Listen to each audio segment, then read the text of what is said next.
साथियों नमस्कार। आज मैं पुनः आप लोगों के सामने एक अन्य विषय को लेकर प्रस्तुत हुआ हूँ। और ये इन दिनों का जो है ना तात्कालिक विषय होता है। जैसे अभी परीक्षाओं के परिणाम आए हैं और अब बच्चे अपना जो है ना अपने भविष्य के लिए नया क्षेत्र चुनेंगे। लेकिन यहाँ एक समस्या और गंभीर रूप से सामने आती है कि बच्चे के मार्क्स जो है ना दूसरे बच्चे से थोड़ा भी कम आने पर पेरेंट्स जो है बच्चे को बिल्कुल लताड़ना शुरू कर देते हैं, कोसना शुरू कर देते हैं। वो तुम्हारे नंबर उससे कम क्यों आए, वो भी तो तुम्हारी क्लास में ही पढ़ता है, तुम फर्स्ट क्यों नहीं आ सकते, तुम उससे ज़्यादा नंबर क्यों नहीं लेके आ सकते, वो हर बार इतने नंबर लेके आता है, तुम हर बार उससे पिछड़ी जाते हो। बच्चा करे तो क्या करे, वो अपनी पूरी क्षमता लगाता है, अगली बार और ज़्यादा जोर लगाता है, पूरा अपना प्रयास करता है। लेकिन फिर भी उसके बावजूद भी वो दूसरे बच्चे जितना नहीं कर पाता, वहाँ तक नहीं पहुँच पाता। लेकिन वो अपना पूरा 100% दे रहा है, वो अपनी तरफ से पूरी कोशिश कर रहा है। लेकिन पेरेंट्स को जो है उससे सेटिस्फेक्शन नहीं मिल रहा है। वो फिर भी उनके ऊपर पूरा का पूरा दबाव डाल के रखती है, नहीं तो और कर, और जो ना प्रयास कर, और ज़्यादा पढ़, उससे आगे निकल के दिखा। यहाँ एक दृष्टांत के माध्यम से मैं आपको इस बारे में एक बात समझाना चाहता हूँ। एक बार जो है एक बच्चा और उसका पिताजी जो है ना कार से रोड पे कहीं जा रहे थे और कार थी उनके पास आल्टो। अब आल्टो कार थी तो वो आल्टो से चले जा रहे हैं। थोड़ी देर में रोड पे क्या होता है कि एक मर्सिडीज कार जो है वो बराबर से छू करके निकल जाती है।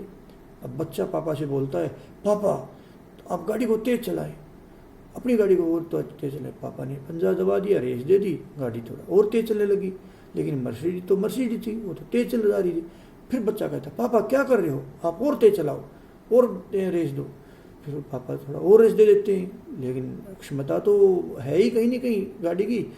तो फिर बोलता है बच्चा, नहीं पापा और तेज चलाइए, आप और तेज चलाइए, पकड़िए उस गाड़ी को, अगले वाली को। उसका पापा बोलता है, बेटे आप बात को समझ नहीं रहे, गाड़ियाँ गाड़ियाँ अलग अलग होती हैं, हर एक कार का कैलिबर होता है, हर एक कार की अपनी क्षमता होती है। वो कार ये कार अलग अलग चीज़ है, ये उतनी नहीं भाग सकती जितनी वो भाग सकती है, वो हमेशा आगे ही रहेगी। ये गाड़ी उससे आगे नहीं निकल सकती, ना इसको पकड़ सकती है। आप इस बात को क्यों नहीं समझते? आप तो सबको कार मान रहे हो, अपनी वाली को भी उसको भी, लेकिन वो कार ज़्यादा तेज, ज़्यादा पावरफुल, ज़्यादा क्षमता की है, ये कार उतनी क्षमता की नहीं है, ये उसको नहीं पकड़ पाएगी। बच्चा कहता है, पापा आप ये बात क्यों नहीं समझते, मेरे बारे में भी तो आप ये बात लागू करते हो। वहाँ आपको क्या हो जाता है, वहाँ भी आप इस बात को समझो कि सब बच्चे एक जैसे नहीं हो सकते, सब की क्षमताएँ एक जैसी नहीं होती, हर एक का कैलिबर अलग होता है। आप भी इस बात को समझो। तो साथियों, उस बच्चे की इस बात से आपको तब समझ में आया कि हाँ, जो मैं अपने बच्चे को दूसरे बच्चे की तुलना करके नंबरों के आधार पर उसको कोसता रहता हूँ, उसको डांटता रहता हूँ, वो चीज़ सही नहीं है। हर एक बच्चे की अपनी क्षमताएँ हैं, वो पूरी क्षमता के साथ करता है, तब भी हो सकता है दूसरे बच्चे की क्षमता के बराबर नहीं पहुँच पा रहा हो। तो आप अपने बच्चे को कम नंबरों के लिए कोशिश नहीं, बल्कि उसका साहस बढ़ाएं, उनको उसको प्रोत्साहन दें। हो सकता है आपका बच्चा अंक ज़्यादा न लेकर आ रहा हो, लेकिन उसका क्षमता दूसरे क्षेत्र में ज़्यादा हो। आप इस बात को समझो। आप उसको मछली को, चिड़िया को, हाथी को, चीते को, इन सब को एक ही लाइन में खड़ा करके बोलोगे कि दौड़ो, तो उनके ये दौड़ जो है प्रासंगिक नहीं है। नदी में मछली आगे रहेगी तो ज़मीन पे चीता आगे रहेगा, उड़ने में चिड़िया आगे रहेगी। सबका अपना अपना क्षेत्र है। हो सकता है आपके बच्चे का क्षेत्र कोई और हो, वो कहाँ दूसरे क्षेत्र में ज़्यादा अच्छा कर पाए, तो आप बच्चे का उस क्षेत्र की चुनें, ना कि नंबरों के आधार पर उसको दूसरे बच्चे से कंपैरिजन करके कोसना शुरू कर दें।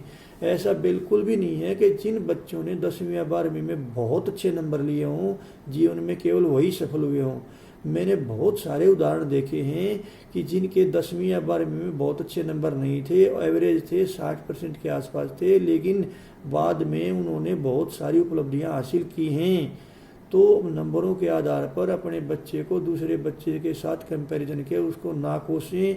वो आपके कोसने से जो उसकी क्षमता है वो भी दब जाती है, वो मानसिक रूप से विक्षिप्त हो सकता है, वो बिल्कुल डिप्रेशन में जा सकता है। तो बच्चे के मानसिक विकास को पहचानिए, उसकी कैलिबर को पहचान के उसका गाइड बनिए, उसकी क्षमता का, उसके क्षेत्र को पहचान के उसका सहयोग कीजिए और उसको प्रोत्साहित कीजिए अपने क्षेत्र में आगे बढ़ने के लिए, जिससे वो अपनी क्षमता को, अपनी जो उसका रुचि का क्षेत्र है उसमें वो दिखा सके। आशा है इससे आप लोगों को समझने में थोड़ा बहुत समझ मिलेगी, ज्ञान मिलेगा। और कोई साथी यदि 100 में से 2 साथी भी यदि इस बात को अपने जीवन में अप्लाई कर पाएंगे तो मैं इसको अपनी बात को सफल समझूंगा। नमस्कार।